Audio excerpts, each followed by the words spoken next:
This story is titled, My Family Stole the Business I Started, but Karma Hit Them Hard. Now they're asking for my help. Guys, before we start the video, I just saw something crazy. 82% of you watching right now aren't subscribed. If you're already here enjoying the content, why not hit that subscribe button? It's completely free, takes just a second, and it really helps the channel grow so I can keep bringing you more stories you love. Now let's start the video. OP starts by saying, Alright, so here's how this all started. My family has always been about business. But let's be clear, they've never owned anything. They've spent their lives working under someone else, clocking in, and thinking they're living the dream because they got a decent paycheck and a pat on the back at the company Christmas party. My dad? Corporate lifer. My uncle? Same boat, just a fancier job title. And my brother? He wasn't anything special either, just another cog in the machine. Me, though? I wasn't about to waste my life like that. I wanted something more. So after slogging through some soul-sucking jobs to save up cash, I decided to start my own thing, a startup. I had a solid idea, but what I didn't have was enough money. That's when I turned to my family. I sat them down and pitched my business idea like I was on Shark Tank. I told them, if you guys help me get investors, I'll give you stakes in the company. Simple, right? They weren't exactly doing me a favor. They were getting a piece of the pie if it worked out. To my surprise, they actually came through. I mean, I didn't think they'd take me seriously at first. My dad's the kind of guy who thinks entrepreneurship is just a fancy way of saying unemployed. But they pulled some strings, called up a few people they knew, and boom, I had investors. Not just any investors either. These were the real deal. People with money and connections. I was floored. For once, I felt like my family actually believed in me. And they didn't just stop at finding investors. They started getting involved in the business itself, tossing around ideas, offering advice, and even helping with some of the grunt work. I thought it was great at the time. I was like, wow, my family actually has my back. I didn't see it for what it really was. The beginning of them worming their way into something they didn't build. Anyway, I busted my ass getting this company off the ground. Late nights, early mornings, skipped meals. It was a grind like nothing I'd ever experienced before. But it paid off. By the second year, my startup blew up. I'm talking real success, enough money to make my head spin.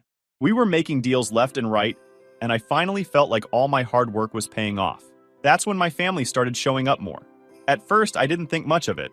My dad and uncle quit their jobs to work with me full-time, and my brother did the same. I thought it was awesome. I mean, who wouldn't want their family involved in something so personal and important? My dad would show up to meetings, pretending he was the big boss, even though he didn't understand half the stuff we were discussing. My uncle started acting like he was some kind of business guru because he had a background in finance. And my brother? That dude didn't know shit about running a company, but he strutted around the office like he was Elon Musk or something. Looking back, there were so many red flags I should have seen, but I didn't. I was too caught up in the success to notice. I mean, how could I complain? My company was thriving, and my family was finally coming together. My brother and I, who used to fight like cats and dogs over the dumbest stuff, were actually getting along. We weren't arguing about whose turn it was to take out the trash, or who mom loved more. We were working together. It felt like my business had healed all the old wounds between us. I was proud. Hell, I thought this was what success was supposed to feel like. But man, was I wrong. So damn wrong. I think back to all the little things I ignored, like how my family kept telling me to watch my back around my friends and employees. They'd say shit like, you never know who's just trying to use you. Or, be careful with your girlfriend. She might just be here for the money. At the time, I thought they were looking out for me. I mean, who wouldn't trust their own family? But now I realized they were planting seeds. They wanted me to think that the only people I could trust were them. And the worst part? I fell for it. At the time, I wasn't even that rich. Sure, I was doing well, but I wasn't rolling in cash like some billionaire. My friends and employees weren't out to screw me over. They were just doing their jobs and living their lives. But my family? They were slowly positioning themselves, making sure I leaned on them for everything. The first real crack in the facade came during the pandemic. Everything went remote, and we started doing meetings online. That's when the power plays started. Suddenly, my ideas weren't good enough anymore. The same ideas that built the company were now being shot down left and right. My dad and uncle would gang up on me during meetings, and my brother would sit there like a smug little asshole nodding along with whatever they said. They'd suggest their own half-baked ideas, acting like they were the saviors of the company. It was exhausting. I went from loving my job to dreading it. The company I built, the place that gave me a sense of purpose, was turning into a source of anxiety and stress. And the worst part? I didn't know how to stop it. My family wasn't just employees. They were part owners now. They had stakes in the company, and they weren't afraid to use that power against me. At the time, I brushed it off, thinking, it's just a rough patch. We'll get through it. But deep down, I think I knew things were starting to go downhill. My family wasn't here to help me. They were here to take over, and I was too blind to see it. Looking back, I can't believe how stupid I was. The signs were all there, glaringly obvious, but I ignored every single one of them because I was too wrapped up in the idea of having my family by my side. I thought, this is great. We're a team now. Yeah, a team of backstabbing assholes waiting for the perfect moment to screw me over. It started small, like most betrayals do. During our online meetings, they'd interrupt me mid-sentence to offer their perspective. My dad would say stuff like, I don't think that's the right direction for the company, as if he had a clue what the right direction even was. My uncle, Mr. Finance Genius, would constantly throw out buzzwords he barely understood. And my brother? That smug little shit would just sit there, nodding along like their hype man, occasionally chiming in with, yeah, I agree with Dad. At first, I thought they were just being overly enthusiastic.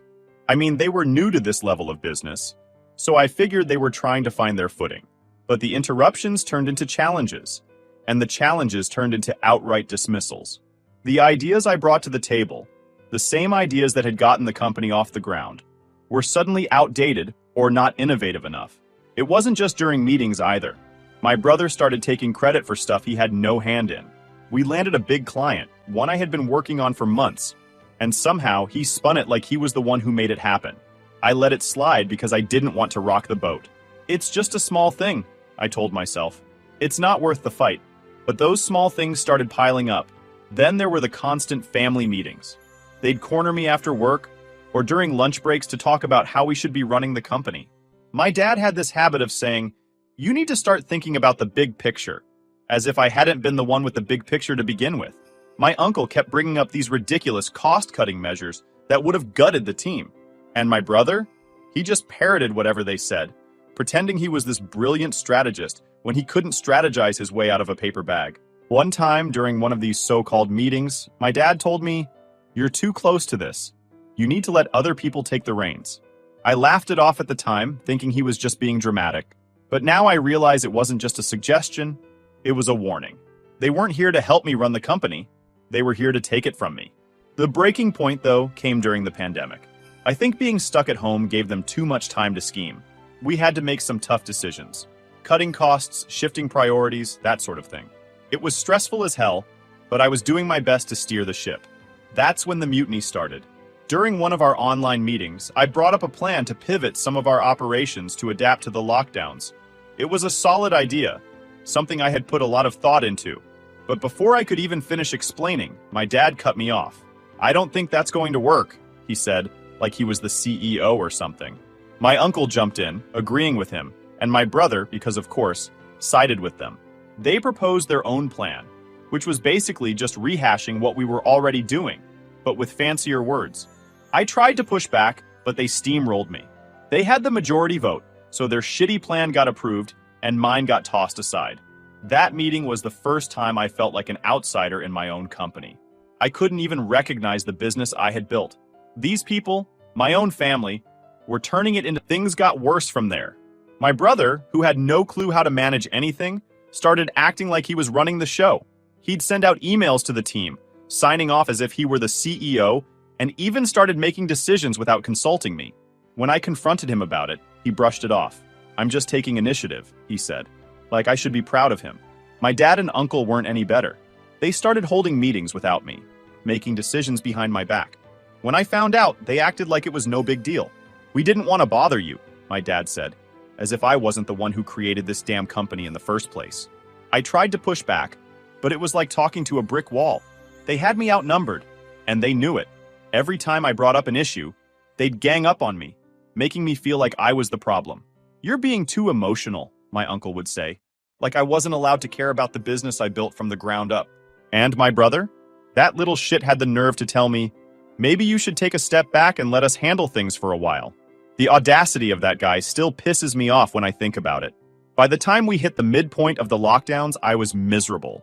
My anxiety was through the roof, and I was having panic attacks before meetings. The company I once loved felt like a prison, and my family were the wardens. I knew something had to give, but I wasn't ready to admit just how bad things had gotten.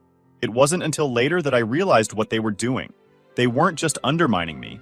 They were setting the stage to push me out entirely. And like an idiot, I let them. The whole situation turned into something straight out of a bad drama series. Except it was my life. The writing was on the wall for a while, but I was too wrapped up in trying to fix things to see what was coming. It all started with a mid-year meeting. I came into the meeting prepared, thinking it would be a tough but straightforward discussion. I should have known better. Right out of the gate, my uncle, in all his smug glory, suggested that maybe I should be on the chopping block. At first, I thought it was a joke. I mean, who says that to the person who built the company from scratch? But nope, he was dead serious.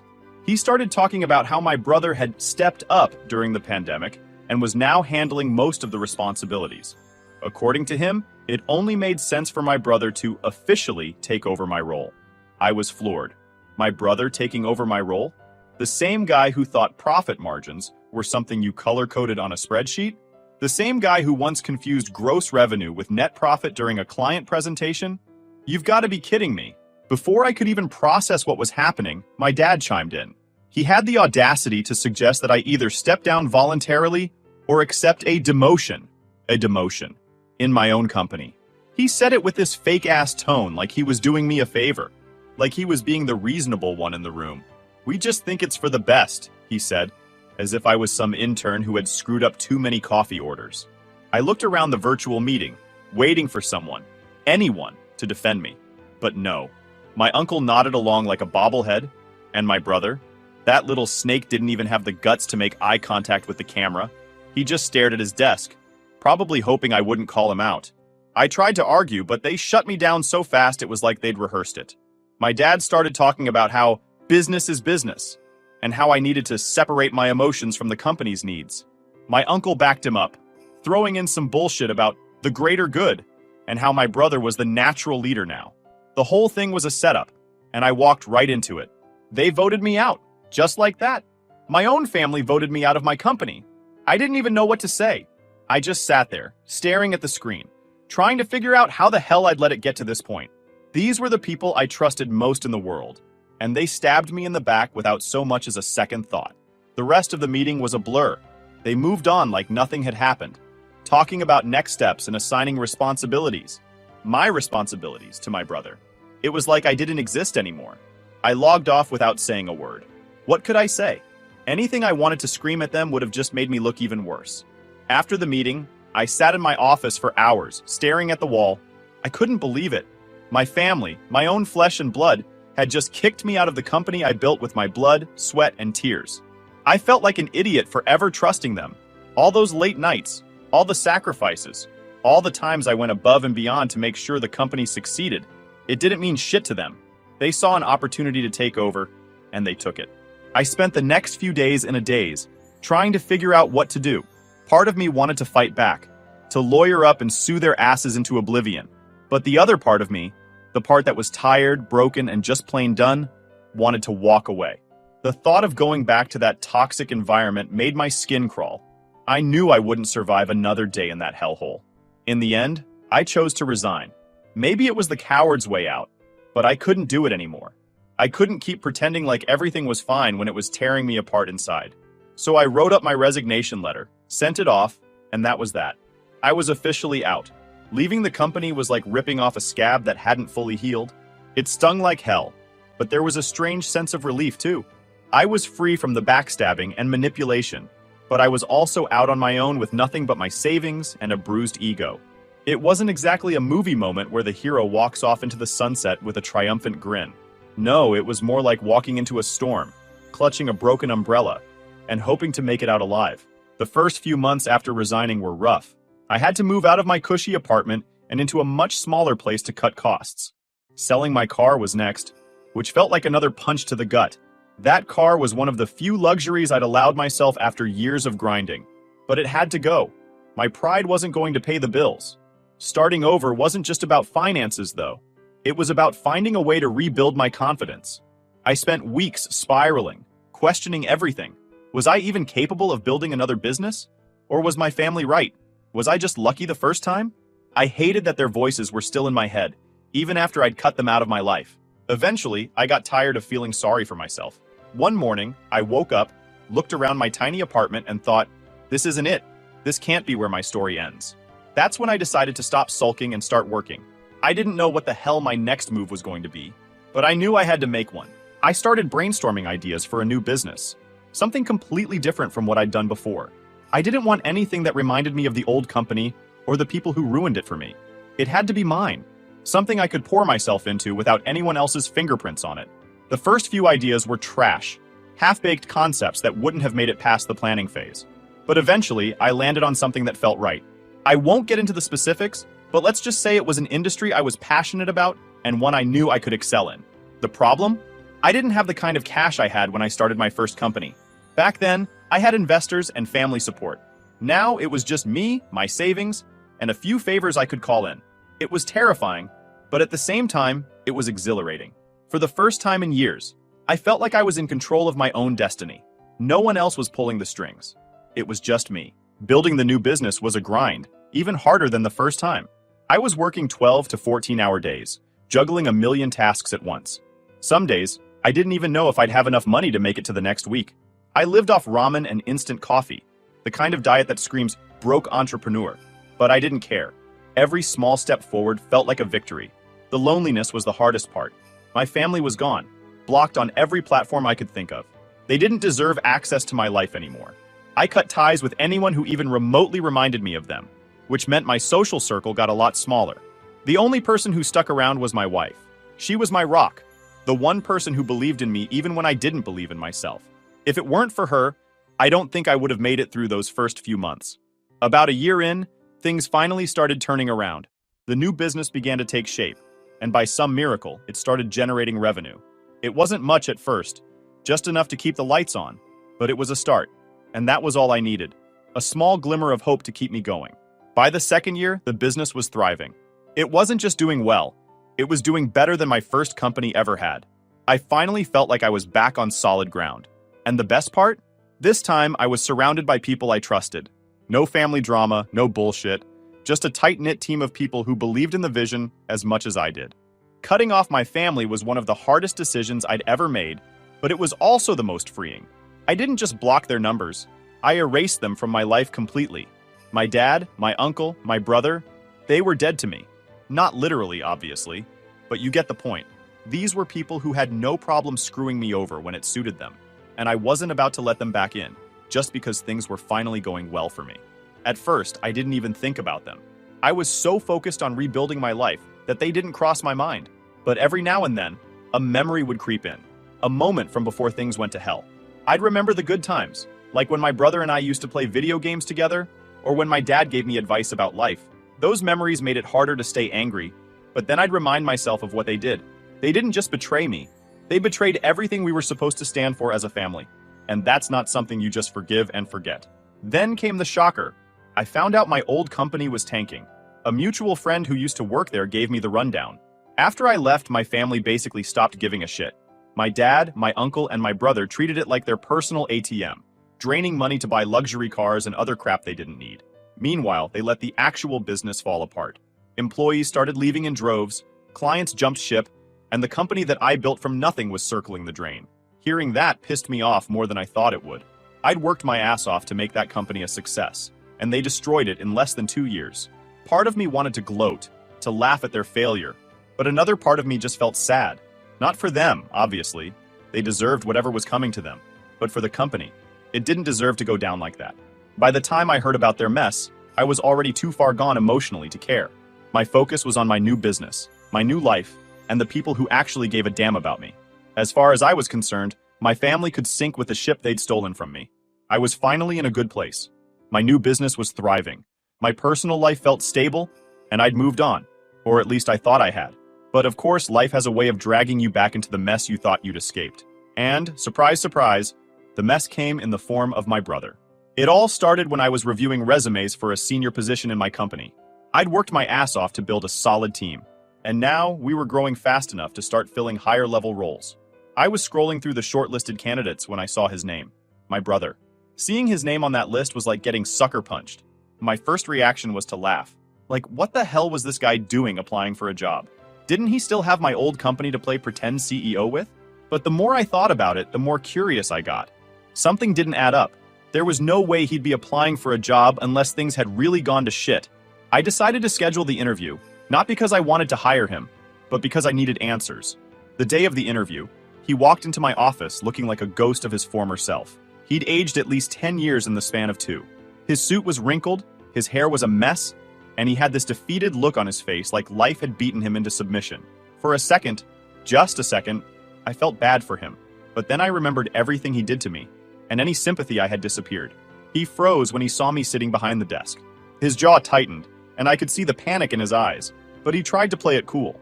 "Michael," he said, forcing a smile. "I didn't know this was your company."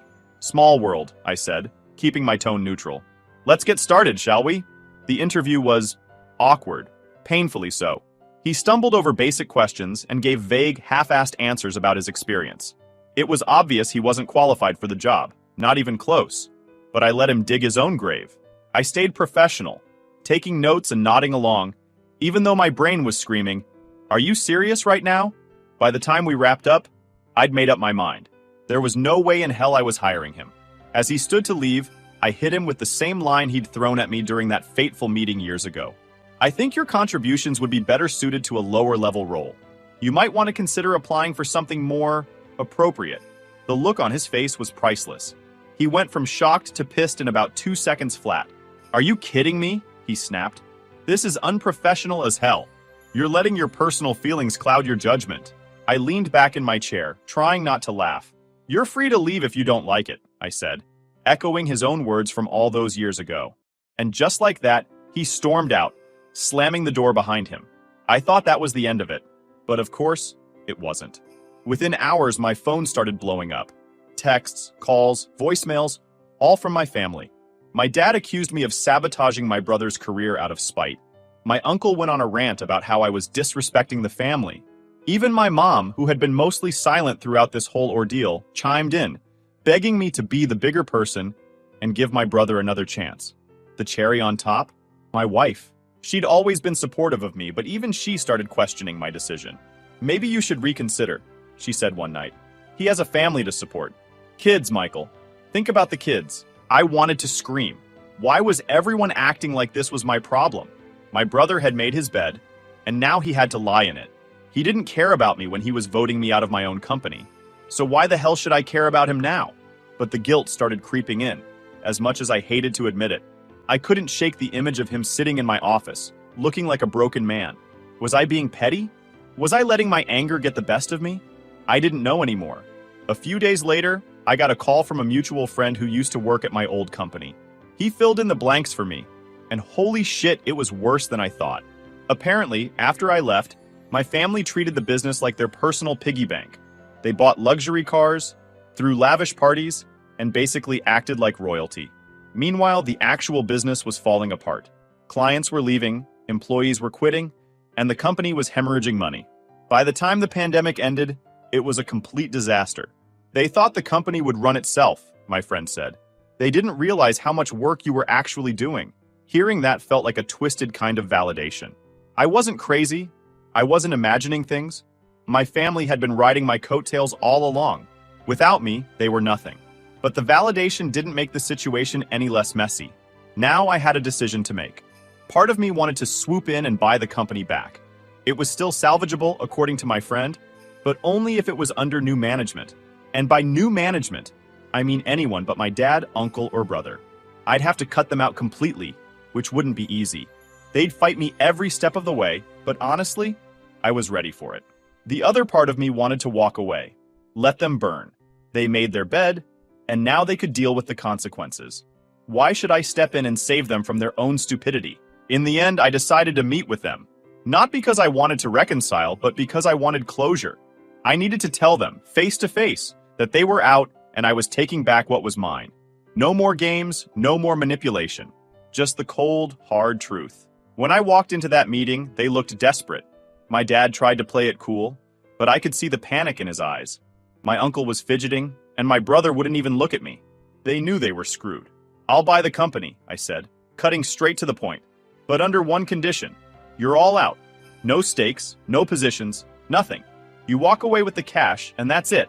They argued, of course. My dad said it was unfair. My uncle claimed he deserved a role.